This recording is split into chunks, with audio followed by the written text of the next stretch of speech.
अब मराठा आरक्षण को लेकर बात कर लेते हैं। महाराष्ट्र में आगजनी, हिंसा और तनाव का डेरा है। कहीं मंत्री और नेताओं के काफिले पर हमले हो रहे हैं तो कहीं सुसाइड। इस बीच मुंबई में एक सर्वदलीय बैठक हुई और इस बैठक के दौरान कई फैसले लिए गए। इसमें सबसे अहम ये हुआ कि मराठा आरक्षण देने पर सब पार्टियां एकमत थी, सहमत थी।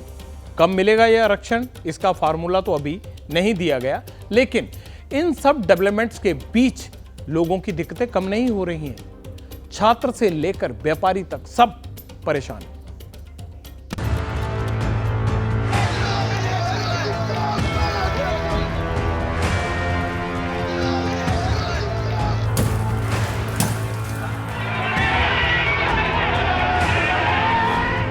बीड़, महाराष्ट्र का वो इलाका जहां से मराठा आंदोलन की चिंगारी फूटी थी। 2 दिन बाद कर्फ्यू में ढील तो मिल गई, लेकिन बच्चों का स्कूल जाना दूभर है। स्कूल भी खुल गए, 10वीं क्लास का एग्जाम है। बच्चे परीक्षा देने के लिए निकले भी हैं, लेकिन पैदल, क्योंकि आने जाने की कोई भी सवारी नहीं है। इसलिए 4-5 किलोमीटर पैदल चलना पड़ा। रास्ते में एबीपी न्यूज की टीम टकरा गई तो बच्चों के दिल का दर्द जुबान पर आ गया। हम मीटपुर गांव से हैं, हमें पार्ट की जाना है। आज हमारे मैथ्स पार्ट 2 का एग्जाम है। अभी और कितना चलना बाकी है? 2 किलोमीटर। पहुंच पाएंगे तब तक? जब अगर एग्जाम शुरू हो गया तो फिर तो नुकसान होगा आपका। हाँ, परेशानी तो हो रही है, पर अब आप क्या करें, पेपर है जो, इसलिए तो हमें जाना पड़ेगा ना। कोई रिक्शा रुक नहीं रही है, इसलिए हमें और 3 से 2 किलोमीटर चलना पड़ेगा। इस आंदोलन से फायदा मराठा समाज का होगा, ऐसा दावा किया जा रहा है, लेकिन दिक्कत मराठा के साथ साथ गैर मराठा मानुस को भी हो रही है। यानी आंदोलन आम जनमानस के लिए मुसीबत भी बन रहा है।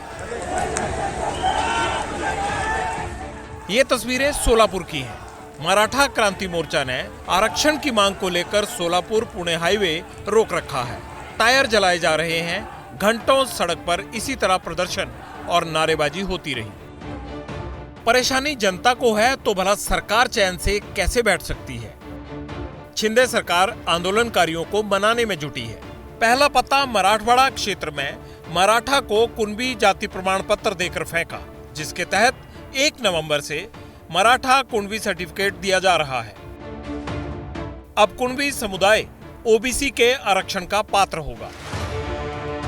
उस्मानाबाद के धाराशिव में कुणबी मराठा सर्टिफिकेट पाने वाले सुमित माने पहले व्यक्ति हैं।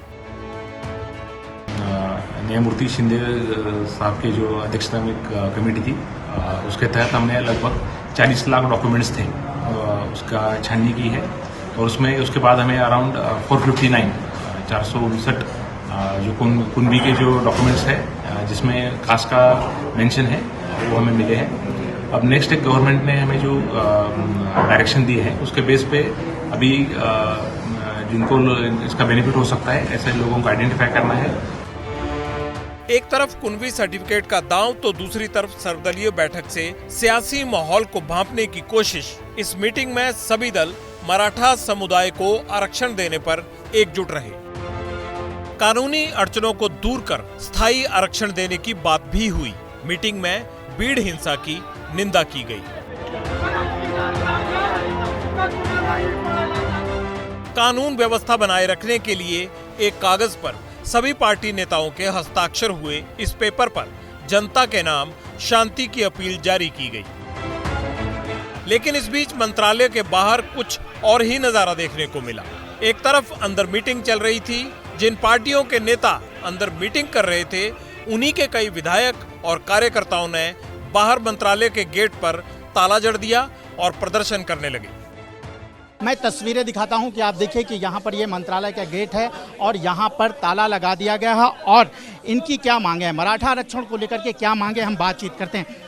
आप लोगों का यहाँ पर क्या आंदोलन है और किस लिए ताला लगा दिया गया है? मराठा समाज को आरक्षण मिलना चाहिए, हमारे अजीत दादा पवार के गुट के सभी विधायकों की मांग है। कल भी देवगिरी पे मांग हमने उठाई थी, इसीलिए मंत्रालय को ताला लगाया गया है। हम महाराष्ट्र के मुख्यमंत्री माननीय एकनाथ शिंदे साहब से विनती करते हैं कि जल्द से जल्द 1 दिन का विशेष अधिवेशन सेशन चलाया जाए और मराठा समाज की जो डिमांड है, जो मनोज जरांगे पाटिल द्वारा रखी गई है, वो पूरी की पूरी करने की पूरी कोशिश हो। मराठा आंदोलन का चेहरा जालना जिले में है। 8 दिन से मनोज जरांगे पाटिल अंतरवली गांव में अनशन पर हैं। जरांगे ने धमकी दी है कि अगर सरकार ने जल्दी आरक्षण का फैसला नहीं लिया तो वो पानी पीना भी त्याग देंगे। सरकार और सिस्टम इस आंदोलन से हिला हुआ है और नेता डरे हुए हैं। महाराष्ट्र का करोड़ों मराठा एकजुट हो गया है और देश का भी पूरा मराठा हमारे पीछे खड़ा हो गया है। हमने सरकार को आज बोल दिया है, अगर आप आज शाम तक नहीं अधिवेशन लेंगे और मराठा को रिजर्वेशन नहीं देंगे तो हम पानी जल वो सब छोड़ देंगे, नहीं पीएंगे, उपचार ना लेंगे, ना कुछ नहीं करेंगे। हम कठोर से कठोर अनशन फिर से आज शाम से शुरू करने वाले बोल दिया है। नहीं, हम आप देने वाले नहीं है, हम वक्त देने वाले नहीं है। हमारी मांग है कि आप दे दो, हम वो लेकर रहेंगे, हमारा हक का है।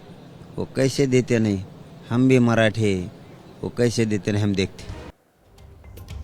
आप मनोज जरांगे को सुन रहे थे। मनोज जरांगे को लेकर ताजा खबर क्या है? ताजा खबर ये है कि मनोज जरांगे ने पानी पीना आज छोड़ दिया। ये अल्टीमेटम जरांगे ने मंगलवार शाम को दिया था कि बुधवार शाम तक आरक्षण पर सरकार ने फैसला नहीं लिया तो वो जल त्याग देंगे। ऐसा ही हुआ भी।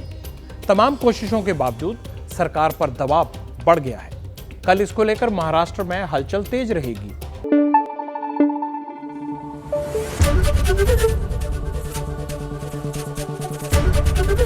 एबीपी न्यूज आपको रखे आगे।